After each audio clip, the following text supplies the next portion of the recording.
Welcome to another travel adventure. This time, it's to Banff National Park in Alberta, Canada, which is 90 kilometers west of downtown Calgary. Starting the trip by driving on the Trans-Canada Highway that runs 105 kilometers through the Canadian Rockies. I got the opportunity to witness the beautiful vegetation of Banff, including its dwarf shrub meadows, Engelmann spruce, subalpine fir, lodgepole pine, and the dozens of rock, talus, and moraines.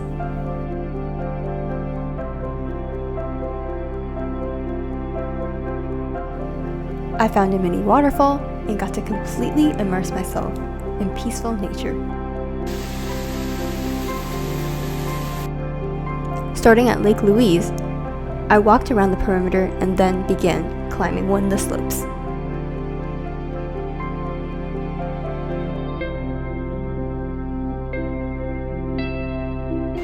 After hiking for 3.5 kilometers, I took a break at the Lake Agnes Tea House.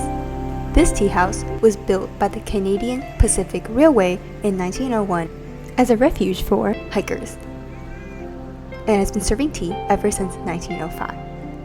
I then continued on my trip, driving 66.2 kilometers to Yoho National Park. Funny enough, if you drove another 5 hours on the Trans-Canada Highway, you will actually hit Glacier National Park in Alaska. One of the most outstanding parts of Yoho, right from the get-go, is the natural bridge. This bridge stretches across the Kicking Horse River and was formed after centuries of erosion of the soft limestone under the bridge. It truly is a testament to the power of water. On the topic of water, I encountered a thunderstorm as I drove into the forest.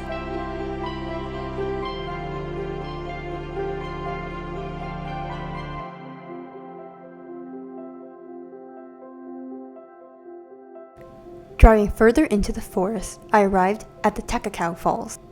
This is the second tallest waterfall in Canada, reaching an impressive height of 373 meters. Normally I would have hiked this moderately challenging 1 mile hike around the falls, but due to the rain, I instead drove half an hour to Emerald Lake, which has a beautiful turquoise blue color to the water due to the powdered limestone.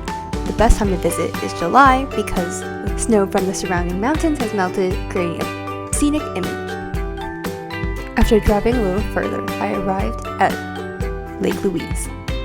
The special thing about this lake is that it is the highest permanent settlement in Canada, sitting at 1,731 meters, consisting of Lake Louise Village and Upper Lake Louise, where the iconic Lake Louise Chateau sits. The average price for a room is $878 USD. Next stop was Lake Moraine.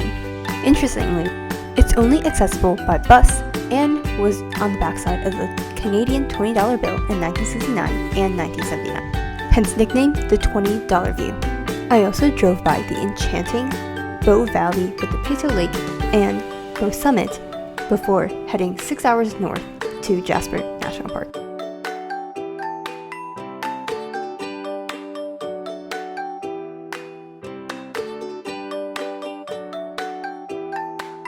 Jasper is the largest national park in the Canadian Rockies.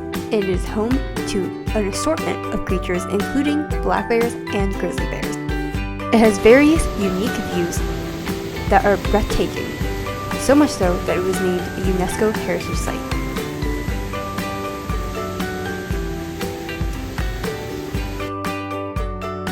After driving an hour south of Jasper, I arrived at Malign Lake, which is surrounded by a collection of unique mountains, including Mount Paul, Monkhead Mountain, Mount Warren, Mount Henry, McLeod, the Cornet Glacier, and Mount Mary Fox. After taking a quick ferry, I arrived at Spirit Island. This island is only accessible by boat and has a spiritual significance to the Stoney Nakoda First Nation, who believe the mountains are the physical representation of their ancestors due to the rarity of the same mountain range covering 3 sides of one island, and who still perform their ceremonies, including their healing ceremony, on the island today. Heading back towards Lake Louise, I passed by the Saskatchewan River, which was used in the 19th century by fur traders but is now more commonly used by canoeists.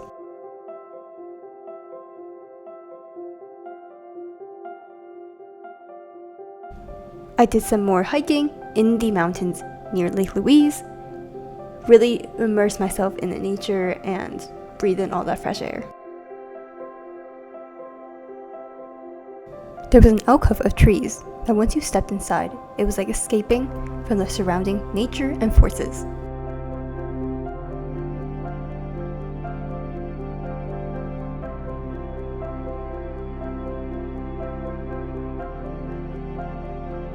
As I was officially leaving Lake Louise, I saw a fire broke out in one of the campgrounds, but don't be fearful, everybody's fine, even though it looks really bad.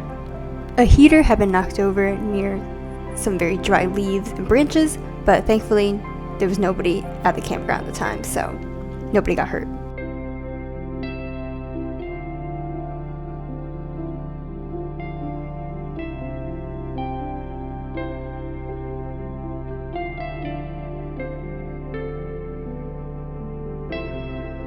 I also drove by some train tracks and witnessed a group of goats drinking water by the side of the road. Very adorable, although some of them looked like they had lost a battle.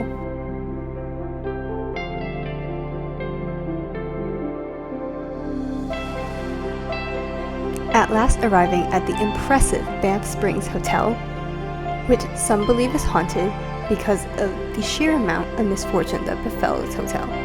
Not only did many meet their demise in room 873, but also much of its wooden original structure was destroyed in a fire in 1926.